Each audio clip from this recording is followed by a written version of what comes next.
아니 만난 지 있잖아 6개월 됐고 계속 괜찮았거든? 근데 왜 갑자기 피가 나냐고. 많이 났어? 아니 나다가 말긴 했지. 아, 나도 그런 적 있긴 해. 아니, 누구랑 하면 괜찮다가. 아니, 또 다른 사람이랑 또 피난다 그러더라고. 야 그거 그럼 그 상태가 뭔가 병이 있거나 그런 거 아니야? 그러면 어디 병원 가야 되는 거 아닌가?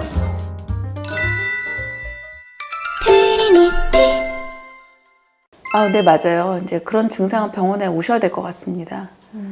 네, 뭐 성관계 한다고 항상 출혈 생기는 건 아닌데 어떤 경우에 성관계를 갖고 나서 바로 그날 또는 그 다음날 화장실 가서 이렇게 티슈에 피가 묻고 그런 상태라면은 이거는 병원에 오셔서 꼭 상태를 확인해 봐야 되는 그런 상태라고 할 수 있어요. 왜 그러는 걸까요? 이게 굉장히 여러 가지 원인들이 있거든요. 예, 흔히 이렇게 쉽게 생각하기에는 성관계를 가지고서 출혈이 있으니까 어딘가 지립구가 이렇게 손상됐을 것이다, 찢어졌을 것이다 이렇게 생각하면서 병원을 많이 오시는데 실제로 이렇게 찢어진 분들이 이렇게 자주 많이 있진 않아요. 실제로 이렇게 성관계를 갖고 나서 출혈을 바로 했다 이런 분들은 평소에 생리량이 좀 많은 분들이 많습니다. 생리과다를 가지고 있는 경우가 많고요. 또 생리과다의 원인이 될 만한 상태를 가지고 있는 경우가 많은데 대표적으로 자궁 경부의 용종이나 아니면 자궁 안쪽에 있는 자궁 내막의 용종이 있을 때 이런 경우가 많고요. 가끔씩 보면은 자궁 내막증이나 사마귀가 있어서 출혈하는 경우도 있습니다. 자궁 경부의 염증도 말씀드렸는데 성병이 있기 때문에 역시 출혈하는 경우도 있고요. 특히 나이가 든 경우에는 우리가 암의 위험성을 생각을 해야 되는데요. 실제로 자궁 경부암의 가장 흔한 증상이 성교 출혈이기도 합니다. 그런데 이게 제가 6개월 정도 관계를 한 거거든요. 근데 처음에는 뭐 피가 나거나 이런 적은 없었어요. 근데 이게 이번에 피가 난 게 처음이거든요. 네. 지금까지는 괜찮은데 왜 갑자기 피가 나는 걸까요?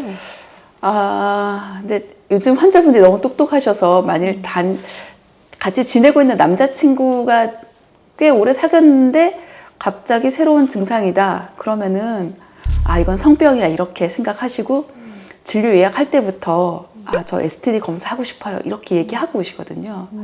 중간에 뭔 일이 있었다. 그래서 새로운 증상이 생겼다. 이렇게 심증을 이미 가지고 오시는 거죠. 근데 이거는 제가 보기에 상당히 합리적인 추론이고 그렇게 해서 실제로 성병을 발견하게 되는 경우가 많아요. 뭐 특히 몇 달 떨어져 있다가 새로 성관계를 예전 기존 남자친구랑 가졌는데 없던 증상이 생겼다. 이러면 정말 확인해 보셔야 되고요. 근데 이제 현실에서 진짜 이런 일이 생겼다. 이게 지금 웃으면서 얘기하는데 보통 이렇게 돼서 뭐가 나왔다. 그러면은 거의 헤어지겠다. 이렇게 선언하시면서 병원 진료실에 이렇게 박차고 나가시고 그렇게 되는 경우 많이 봤습니다.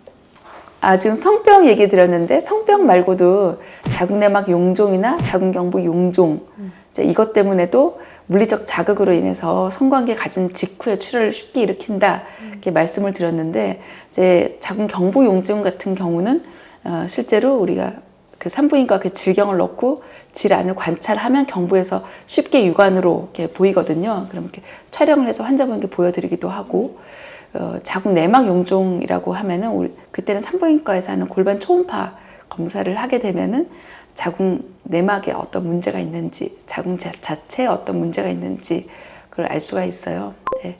근데 보통 용종이라고 하면은 이게 점막 조직에 생긴 이렇게 부들부들한 혹이거든요. 별로 걱정하실 건 없는 게 쉽게 제거가 가능하기 때문에 뭐 자궁 경부의 용종이든 자궁 내막의 용종이든 용종 절제술을 받고 이거를 조직 검사 확인하고 그렇게 깨끗하게 제거하면은 치료가 쉽게 되니까 이거는 뭐 크게 걱정하실 건 아닌 것 같습니다.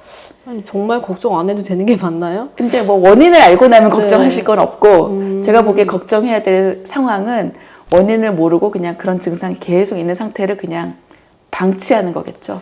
사실은 그보다 성병 아닐까 이런 걱정이 들긴 하거든요. 네. 그것 때문에 병원을 그래도 가긴 해야 될까요? 그쵸. 예, 아마, 무증상 성병이 일단 50%니까, 성 파트너가 바뀌면은, 기본적으로는 산부인과에 오셔가지고 성병 검사를 하시죠. 계속 콘돔을 사용했다 하더라도, 네. 출혈이 있다. 그거는 역시 성병을 가지고 있을 수 있는 되게 중요한 사인이 될 수 있으니까 오셔서 역시 STD 검사하시고 이거 건강보험에 적용도 되고요. 검사하고 나면은 결과 보통 한 3, 4일 이후에는 알 수 있기 때문에 결과를 보고 나서 없어 이러면 딱 안심하실 수 있는 거겠죠. 네. 검사를 해서 다 정상이다라고 하면은 출혈이 있다 하더라도 환자분들한테 좀 안심시켜 드릴 수 있을 것 같아요. 근데 아까 용종 얘기하셨잖아요. 네. 그럼 그건 무슨 혹 같은 건가요? 그렇죠. 예, 말씀드린 것처럼 자궁 경부나 자궁 내막에 생길 수 있는 이제 혹인데요. 그것은 뭐 아주 딱딱하거나 뭐 이렇게 제거하기 어려운 혹이 아니고 점막 위에 이렇게 위에 볼록하게 밖으로 튀어나와서 자라는 혹이라서 비교적 간단하게 제거하실 수 있고 제거를 하고 난 다음에는 출혈은 더 이상 안 생길 것 같습니다. 그럼 용종을 절제술로 치료를 하면 아까 말씀하셨던 그 암은요? 아까 제가 말씀드린 암이 자궁 경부암이거든요. 여성암 중에서 되게 흔한 암이고 자궁 경부암이 제일 중요한 증상이 바로 성교 후 출혈입니다. 아까 뭐 염증이다, 폴립이다, 생리과다다. 뭐 이제 사실 이거는 자궁 경부암에 비하면은 굉장히 사소한 질병이잖아요. 그래서 드물기는 하지만은 꼭 챙겨야 되는 것이 자궁 경부암의 위험성이거든요.